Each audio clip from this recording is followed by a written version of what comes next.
ನಾವು ಆಧ್ಯಾತ್ಮಿಕತೆಗೆ ಯಾಕೆ ಅಷ್ಟು ಪ್ರಾಮುಖ್ಯತೆಯನ್ನ ಕೊಡಬೇಕು? ಶ್ರೀಕೃಷ್ಣ ಭಗವದ್ಗೀತೆಯಲ್ಲಿ ಹೇಳಿದ್ದಾನೆ, ನಾವು ಅಂದ್ರೆ ಈ ದೇಹ ಅಲ್ಲ, ಆತ್ಮ ಅಂತ.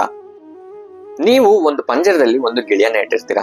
ನೀವು ಆ ಪಂಜರ ಸುಂದರವಾಗಿ ಕಾಣ್ಬೇಕು ಅಂತ ಮಾತ್ರ ನಿಮ್ಮ ಉದ್ದೇಶ ಆಗಿರುತ್ತೆ. ಹಾಗಾಗಿ ನೀವು ಆ ಪಂಜರವನ್ನ ಮಾತ್ರ ಡೆಕೋರೇಷನ್ ಮಾಡ್ತೀರಾ, ಅದನ್ನ ಚೆನ್ನಾಗಿ ನೋಡ್ಕೊತಿರ್ತೀರಾ. ಈ ಸಮಯದಲ್ಲಿ ಒಳಗಿರುವ ಗಿಳಿಯನ್ನ ನೀವು ಅಷ್ಟೊಂದು ಗಮನ ಕೊಡಲ್ಲ, ಅದಕ್ಕೆ ಆಹಾರವನ್ನ ಸರಿಯಾಗಿ ನೀಡ್ತಾ ಇರಲ್ಲ. ಕ್ರಮೇಣವಾಗಿ ನೀವು ಸರಿಯಾಗಿ ಆಹಾರ ನೀಡ್ತಿಲ್ಲದಿರೋ ಕಾರಣ ಆ ಗಿಳಿ ಸತ್ತೇ ಹೋಗುತ್ತೆ. ಹೌದಾ ಅಲ್ವಾ? ನಾವು ಅಂದ್ರೆ ನಮ್ಮ ಆತ್ಮಕ್ಕೆ ನಾವು ಆಹಾರವನ್ನ ನೀಡ್ಬೇಕು ಅಂದ್ರೆ ಅದು ಆಧ್ಯಾತ್ಮಿಕತೆಯಿಂದ ಮಾತ್ರ ಸಾಧ್ಯ. ಆತ್ಮಕ್ಕೆ ಆಹಾರ ಅಂದ್ರೆ ಆಧ್ಯಾತ್ಮ. ಈ ಲೌಕಿಕ ಜೀವನ ಶಾಶ್ವತ ಅಲ್ಲ, ಆಧ್ಯಾತ್ಮಿಕ ಜೀವನವೇ ಶಾಶ್ವತ. ಯಾಕಂದ್ರೆ ಈ ಆಧ್ಯಾತ್ಮಿಕ ಜೀವನ ನಮ್ಮನ್ನ ಭಗವಂತನ ಜೊತೆ ಕನೆಕ್ಟ್ ಮಾಡುತ್ತೆ. ಅಷ್ಟೇ ಅಲ್ಲದೆ ನಮ್ಮೆಲ್ಲರಿಗೂ ಸಮೃದ್ಧಿಯನ್ನ ನೀಡುತ್ತೆ, ಸಂತೋಷವನ್ನ ನೀಡುತ್ತೆ, ಹಾಗೆ ನೆಮ್ಮದಿಯನ್ನ ನೀಡುತ್ತೆ.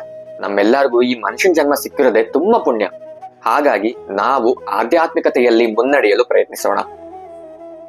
ಹರೇ ಕೃಷ್ಣ.